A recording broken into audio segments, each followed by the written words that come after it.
मित्रों नमस्कार। हमारे साथ गौरव है। जी गौरव जी। आज हम लोग कौन सा विषय लेकर आए हैं? आज हम लोग जो है सर नागरिकता पर बात करेंगे। कैसी नागरिकता? जो मतलब हम लोग का अधिकार है सिटीजनशिप। तो बोलिए ना, भारतीय नागरिकता। जी। विश्व में तो कई देश हैं, हम लोग आज अपने देश भारतवर्ष की नागरिकता के बारे में चर्चा करेंगे। जी। तो इस संबंध में हमारा संविधान है। जी बिल्कुल। तो संविधान में कुछ उपबंध हैं, कुछ अनुच्छेद हैं। जी।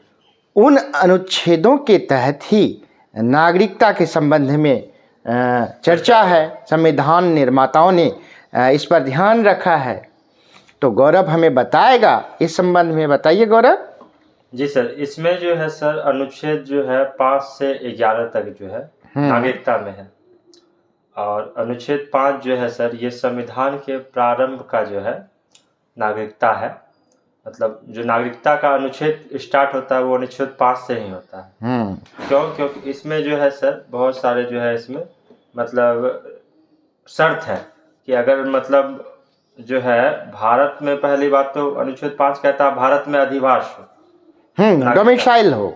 उसके बाद जो है ये भारत के किसी राज्य क्षेत्र में जन्मा हो, या फिर उसके कोई माता पिता जो है कोई भारत में जो है उनका जन्म, माता पिता में से कोई एक। जी। उसके बाद जो है सर ये है कि संविधान के प्रारंभ के ठीक पहले से जो है कम से कम 5 साल पहले जो है वो भारत का निवासी हो, तब जो है उसको अनुच्छेद 5 का जो है दर्जा मिलेगा। तो भारत में अधिवास हो, भारत में उसका जन्म हो, जी। माता माता पिता में से कोई एक का जन्म हुआ हो, जी। और 5 साल पहले, संविधान लागू होने से 5 साल पहले, है ना। तो ये कुछ शर्तें हैं अनुच्छेद 5 के लिए, 5 के तहत। अच्छा, आपने एक बात नहीं बताया, यह जो नागरिकता है संविधान के किस भाग में है? ये संविधान के भाग 2 में है। भाग 2 में है ना। जी। तो भाग 2 के तहत अनुच्छेद 5 से लेकर 11 तक नागरिकता के संबंध में क्या है? उपबंध है। उपबंध है। 5 के बारे में गौरव ने बताया। गौरव अनुच्छेद 6 के बारे में बताएगा। जी सर, इसमें जो है ना सर पाकिस्तान से इमिग्रेशन के बारे में जानकारी है। कोई तिथि भी है क्या? 19 जुलाई 1948। उसके बाद मतलब उससे पहले जो है अगर कोई आया होगा भारत, तो जो है मतलब पाकिस्तान से भारत आएगा तो उसको भारत का नागरिकता मिल जाएगा। आया हुआ होगा। उसके बाद आएगा तो नहीं मिलेगा। ये अनुच्छेद 6 में है। 6 में है। जी। अनुच्छेद 7 क्या कहता है? अनुच्छेद 7 कहता है सर पाकिस्तान को माइग्रेशन जो है मतलब कि पाकिस्तान को आव्रजन करने वाले जी नागरिकों के संबंध में नागरिकता, है ना। उसमें भी एक तिथि है 1 मार्च 1947। 1 मार्च 1947 क्या है? कोई निर्धारण रेखा है क्या? जी सर, उसके बाद जो है मतलब भारत का नागरिक उसको नहीं स्वीकार जाएगा। मतलब 1 मार्च 1947 से पहले जो आया हुआ होगा। जी। अच्छा, यही है। जी। उसके बाद अगर भारत में आया हुआ होगा, उसके बाद भी आएगा तो उसको मतलब नहीं मिलेगा। नहीं मिलेगा। नहीं। अच्छा, ये हो गया अनुच्छेद 7। अच्छा, उसके बाद अनुच्छेद 8 भी है। जी सर, अनुच्छेद 8 भी है। अनुच्छेद 8 क्या कहता है? उसमें है सर कि भारत में बाहर रहने वाले भारतीय हैं तो मूल व्यक्तियों के संबंध में जो है नागरिकता के अधिकार है। अर्थात पर्सन्स ऑफ इंडियन ओरिजिन। जी बिल्कुल। उसके संबंध में जो है सर एक अधिनियम है, भारत सरकार अधिनियम 1935 1935 के तहत जो है परिभाषित है कि भारत के बाहर किसी देश में रह रहा अगर कोई आदमी है तो उसमें उसको कुछ शर्त पूरा करना होगा, तब जो है उसको इंडियन सिटीजनशिप का अधिकार मिलेगा। There are certain conditions. Yes. Which conditions?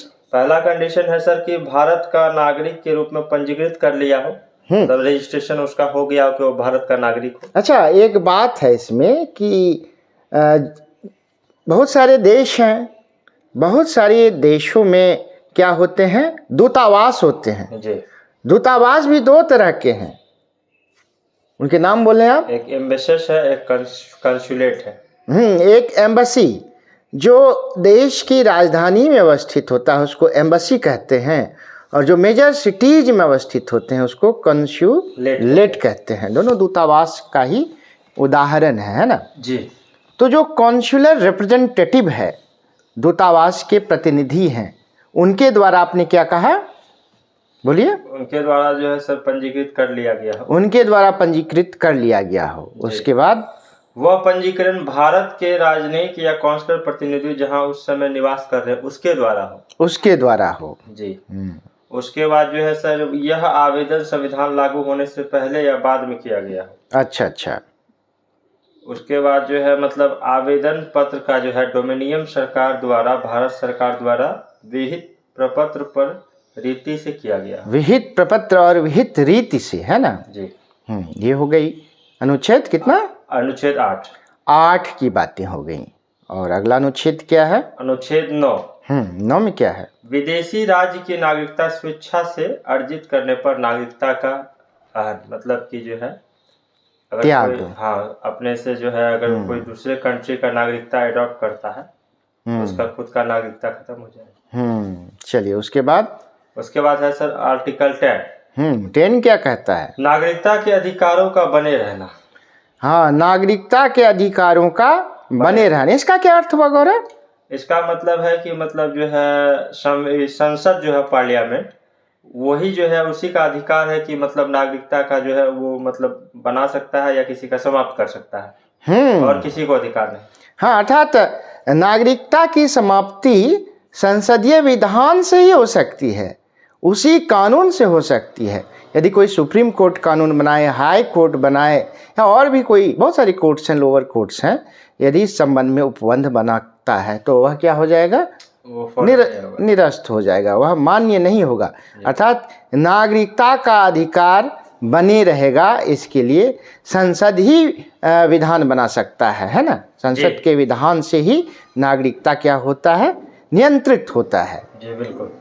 उसके बाद 11। उसके बाद आर्टिकल 11 है सर संसद द्वारा नागरिकता के संबंध में कानून। इसमें एक कानून भी बना था 19। नागरिकता के संबंध में भविष्य में कोई भी तरह का कानून बनाने का अधिकार किसे प्रदान किया गया है? भारतीय संसद को प्रदान किया गया है ना।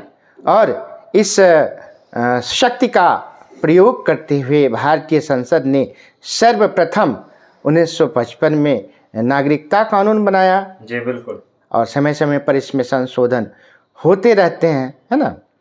तो चलिए, आशा है कि श्रोताओं को हमारा आज का जो टॉपिक है उपयोगी लगा होगा।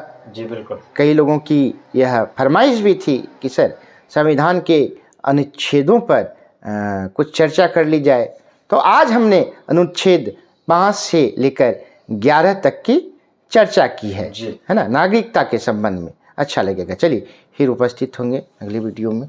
नमस्कार।